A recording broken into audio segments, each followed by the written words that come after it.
Hello everyone, I hope you all are doing good. So guys, आज यहाँ पे मैं बात करने वाला हूँ एक ऐसी मिड कैप केमिकल कंपनी की जिसका मार्केट कैप सिर्फ 1000 करोड़ है। वहीं अगर बात करूं कंपनी के फंडामेंटल्स की तो आप देखेंगे कि काफी कंसिस्टेंटली इनके जो प्रॉफिट्स है, अर्निंग्स एंड मार्जिन है वो ग्रो कर रहे हैं, जिसके बारे में हम आगे बात करेंगे। वहीं अगर मैं बात करूं डेट की, जो कि बहुत ज्यादा इंपॉर्टेंट होता है कभी भी हम माइक्रो कैप कंपनीज या स्मॉल कैप कंपनीज में इन्वेस्ट करते हैं, तो कंपनी के ऊपर जीरो डेट है। साथ ही साथ अगर हम बात करें कैश की, तो कंपनी के पास काफी अच्छा कैश है। सो हम आगे बात करेंगे कंपनी के फंडामेंटल्स के बारे में एंड साथ ही साथ मैं आपको ये भी बताऊंगा कि क्या कंपनी की वीकनेसेस है और क्या कंपनी की स्ट्रेंथ है एंड कौन से लेवल्स पे जो है आपको इस स्टॉक को बाय करना है। ये आप जरूर देखिएगा, क्योंकि ये चीज देखना बहुत ज्यादा जरूरी है कि आपको कौन से लेवल्स पे जो है ये स्टॉक को एक्यूमुलेट करना है। आप ऐसा ना हो कि स्टॉक का नाम देख ले एंड जाके सीधा डायरेक्टली स्टॉक खरीद ले, बट आपको ये देखना जरूरी है कि कौन से लेवल्स पे बाय करना है एंड क्या आपके टारगेट्स एंड स्टॉप लॉसेस हो सकते हैं अगर आप शॉर्ट टर्म ट्रेड करते हैं।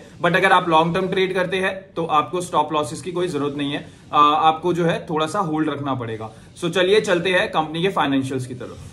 सो गाइस, यहाँ पे हम बात करेंगे कंपनी के बारे में। सो आप जैसे देख सकते हैं कंपनी 2005 में आई थी and the company is based in Kurnool, Andhra Pradesh and is part of TGV group. So ये एक टीजीवी ग्रुप का पार्ट है जो ऑलरेडी एक केमिकल बिजनेस में है। It is a leading producer of chemical hypochlorite, stable bleaching powder, sulphuric acid and other chemicals. मैं अगर इनके प्रोडक्ट्स एंड सर्विसेज की बात करूं तो the company produces calcium hypochlorite, sulphuric acid, stable bleaching powders, hydrogen gas, sodium methoxide, sodium hydrate and is also in a coal trading and generation and distribution of power।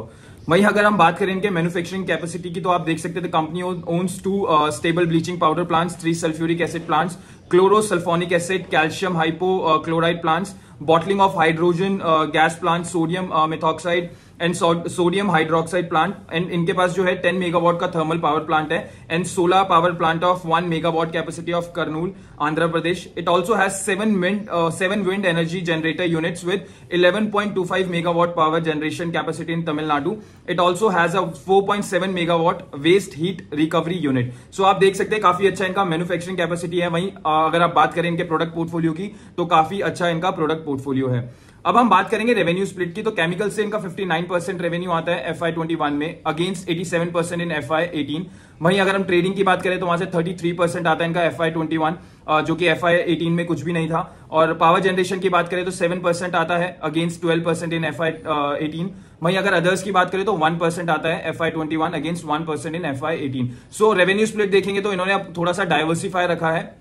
आप FY18 से अगर compare करते हैं तो काफी ज्यादा जो है इनका रेवेन्यू केमिकल से आता था, जो कि आप देख सकते हैं कि थोड़ा सा रिस्की हो जाता है। सो अभी आप देखेंगे तो काफी अच्छा इनका प्रोडक्ट पोर्टफोलियो है, रेवेन्यू स्प्लिट भी काफी अच्छा है। और वहीं अगर मैं जियोग्राफिकल स्प्लिट्स की बात करूं तो आप देख सकते हैं डोमेस्टिक से इनको 74% आता है अभी FY21 में, वहीं इनको 66% आता था FY18 में। एक्सपोर्ट इनका है तो 26% इनको एक्सपोर्ट से आता है FY21 में अगेंस्ट 34% इन FY18। एक्सपोर्ट साइड में आप देखेंगे तो इन्होंने कम किया है अपना, क्योंकि एक्सपोर्ट साइड में आप देखेंगे तो थोड़ा सा जो है ट्रेड को लेके जो है करेंसीज को लेके कभी कभी क्या होता है, फॉरेक्स ट्रेड को लेके फ्लक्चुएशंस बहुत ज्यादा होती है। यूएसए में इनका ज्यादा ट्रेड होता है, जो मैं आपको आगे बताऊंगा। उस वजह से क्या है कि आपको जो रॉ मटेरियल के प्राइसेस वगैरह थोड़े से ऊपर चले जाते हैं, या कोई भी ऐसा नेगेटिव ग्लोबल क्यूज की वजह से थोड़ा सा कंपनी के मार्जिन में इफेक्ट होता है। सो वो मैं आपको आगे सारी चीजें बताऊंगा कि किस तरीके से जो है कंपनी ने अभी FY18 में 34% से 26% एक्सपोर्ट अपना कर दिया है।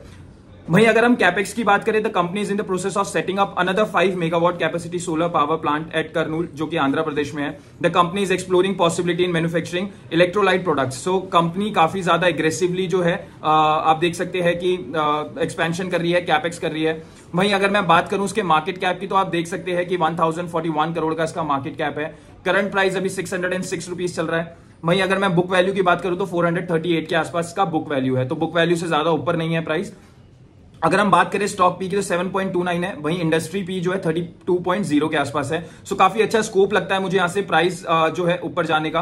वहीं अगर हम रिटर्न ऑन कैपिटल एम्प्लॉयड की बात करें तो 26.4% के आसपास का इनका रिटर्न ऑन कैपिटल एम्प्लॉयड है। रिटर्न ऑन इक्विटी 21.6% के आसपास है। अगर हम बात करें इनके 5 इयर्स के रिटर्न ऑन कैपिटल एम्प्लॉयड की तो 20.6% है, रिटर्न ऑन इक्विटी इनका 17% के आसपास है। So return on capital employed and return on equity हमेशा कॉस्ट ऑफ कैपिटल से ऊपर होना चाहिए। कॉस्ट ऑफ कैपिटल 15% आप लेके चलिए, हमेशा return on capital employed and return on equity 15% से आपको ऊपर देखना है। 20% हुआ तो वेरी गुड है, एंड इससे ऊपर होता है तो वेल एंड गुड है।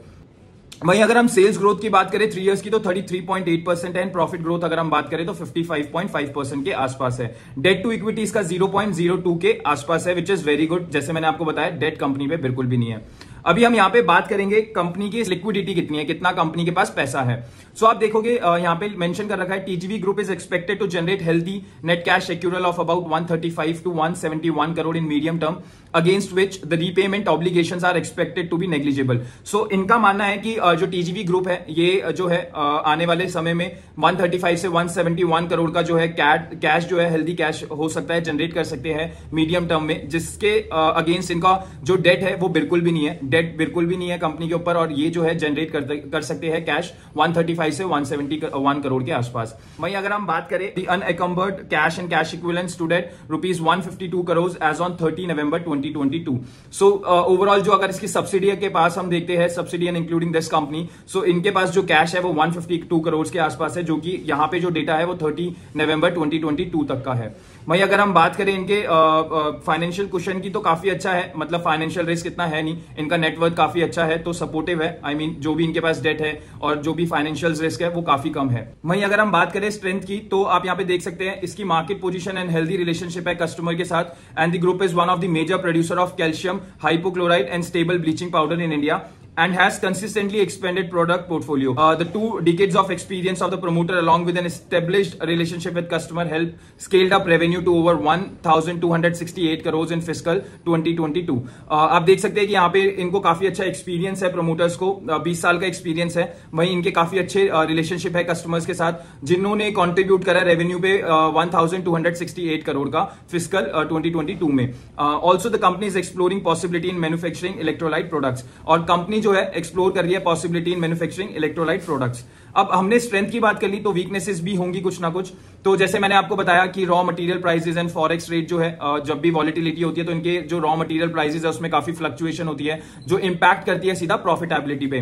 तो क्योंकि इनका एक्सपोर्ट 26% रेवेन्यू आता है और जो मेनली आता है वो यूएस डॉलर से आता है, अगेंस्ट जो इनका इंपोर्ट है वो 47% है। तो आपको यहाँ पे जब भी यूएस में कुछ होगा तो थोड़ा सा इनके रॉ मटेरियल प्राइसेस में, क्योंकि एक्सपोर्ट से 26% आता है, तो कहीं ना कहीं वो फ्लक्चुएशन आपको दिखेगी शॉर्टर टाइम पीरियड के लिए। वहीं अगर हम बात करें तो वीकनेस की एक और वीकनेस है यहाँ पे, जो कि exposure to intense competition. Price flexibility है काफी ज्यादा in constraint by competition from global player in the inorganic chemical industry. So आप देख सकते हैं काफी प्राइस फ्लक्चुएशन भी जो प्राइसेस को लेके है, प्राइसिंग को लेके है काफी, क्योंकि कॉम्पिटिटर्स है ग्लोबली, तो वो एक इनके लिए वीकनेस रह सकती है। अब हम यहाँ पे बात करेंगे कंपनी के प्रॉफिट्स की, एंड देन उसके बाद हम बात करेंगे कंपनी के टारगेट्स के बारे में। सो यहाँ पे आप देख सकते हैं जिस कंपनी के बारे में मैं बात कर रहा हूं वो है Shri Rayalaseema high strength hypo limited. अगर मैं इसकी बात करूं कंपनी के सेल्स की, टॉप लाइन सेल्स की, तो आप देख सकते हैं 2019 में 702 करोड़ के आसपास था। वहीं ये मार्च 2023 में 16,650 करोड़ के आसपास हो गया है। बात करूं इनके ऑपरेटिंग प्रॉफिट की तो 2019 में आप देख सकते हैं 98 करोड़ से सीधा 180 करोड़ के आसपास का हो गया। मार्जिन, ऑपरेटिंग प्रॉफिट मार्जिन आप देखेंगे तो यहाँ पे थोड़ा सा डिक्लाइन होते हुए दिखे हमें, 14% यहाँ से 11% हो गया है। सो जैसे मैंने बताया रॉ मटेरियल प्राइसेस अभी आप देख रहे हैं यूएस में थोड़े से आप देख सकते हैं कि रॉ मटेरियल प्राइसेस फ्लक्चुएट कर रहे हैं। ऑल्सो आप देख सकते हैं काफी नेगेटिव है ग्लोबल क्यूज, तो इस वजह से कहीं ना कहीं इनके मार्जिन भी इफेक्ट हुए हैं। बट वहीं देखेंगे प्रॉफिट्स, तो प्रॉफिट्स आप देख रहे हो मार्च 2019 में 20 करोड़ का था, वहीं वो 150 करोड़ के आसपास हो गया। और ईपीएस में काफी अच्छा जंप दिखने को मिलेगा, 11.90 रुपीज से सीधा यहाँ पे 89.90 रुपीज के आसपास हो गया है। सो यहाँ पे आप देख सकते हैं कंपनी के प्रॉफिट एंड लॉस स्टेटमेंट को, तो काफी अच्छे तरीके से इनके जो टॉप लाइन रेवेन्यू है और बॉटम लाइन रेवेन्यू है वो काफी अच्छे से ग्रो कर रहे हैं। बस मार्जिन में थोड़ा सा आपको नेगेटिव इंपैक्ट दिखेगा just because of raw material prices and all. अभी हम बात करेंगे कि कहां पे, कौन से लेवल पे आपको इस कंपनी को एक्यूमुलेट करना है। तो चलते हैं हम चार्ट की तरफ। तो आप यहाँ पे देखेंगे ये मेरे पास मंथली चार्ट है। यहाँ पे आप देख सकते हैं कि मैंने कुछ लाइंस ड्रॉ करी है, प्राइस एक्शन है बेसिकली। कंपनी का जो प्राइस है देखोगे आप काफी रेंज बाउंड है, एक चैनल पे जो है ट्रैवल कर रहा है काफी टाइम से। अब हम एक बार वीकली चार्ट में जाते हैं, तो वीकली चार्ट में भी आप ये चीज देखेंगे कि ये एक ट्रेंड लाइन है जो मैंने यहाँ पे ड्रॉ कर रखी है, दिस ट्रेंड लाइन। ये एक ट्रेंड लाइन को सपोर्ट ले रहा है काफी टाइम से प्राइस, आप देख सकते हैं। यहाँ पे एक बार प्राइस आया एंड देन काफी अच्छा इसने बाउंस किया एंड देन ऊपर एक जो ट्रेंड लाइन मैंने ड्रॉ कर रखी है वहां से इसने रिजेक्शन लिया। अभी आपका जो अच्छा बाइंग लेवल बन सकता है वो बन सकता है 540 के आसपास, जहां पे आपको ये प्राइस को इस स्टॉक को एक्यूमुलेट करना है। नेक्स्ट लेवल जो होगा आपका जहां पे आप एक्यूमुलेट कर सकते हैं वो 460 है। और इसके मेरे जो पर्सनल टारगेट है वो जो टारगेट रहेंगे वो 1x से 2x के रहेंगे short term to medium term. अगर आप इसे काफी टाइम तक होल्ड कर सकते हैं 4-5 ईयर्स के लिए, तो यहां से आपको ये 4x तक के टारगेट भी दिखा सकता है। But you have to be bit cautious. जैसे मैं हमेशा बोलता हूं, सारा पैसा आपको एक में नहीं डालना। अगर आपके पास 1 लाख रुपए है, आपको उनको 5 स्टॉक्स में डिवाइड करना है। ऐसा नहीं कि आप 1 लाख एक स्टॉक में डाल दें और आप सोचे कि आज ही मैं करोड़पति बन जाऊंगा। तो ऐसा आप बिल्कुल भी प्लीज ना कीजिए, अदरवाइज स्टॉक मार्केट बहुत रिस्की हो जाएगा और आप बहुत जल्दी स्टॉक मार्केट छोड़ के चले जाएंगे। मेक श्योर आप आराम से अपने पैसे को बनाए स्टॉक मार्केट में और अच्छे स्टॉक्स को एक्यूमुलेट करें और लॉन्ग टर्म के लिए होल्ड करें। So thank you so much guys, and stay safe, and please do subscribe to this channel. Thank you so much.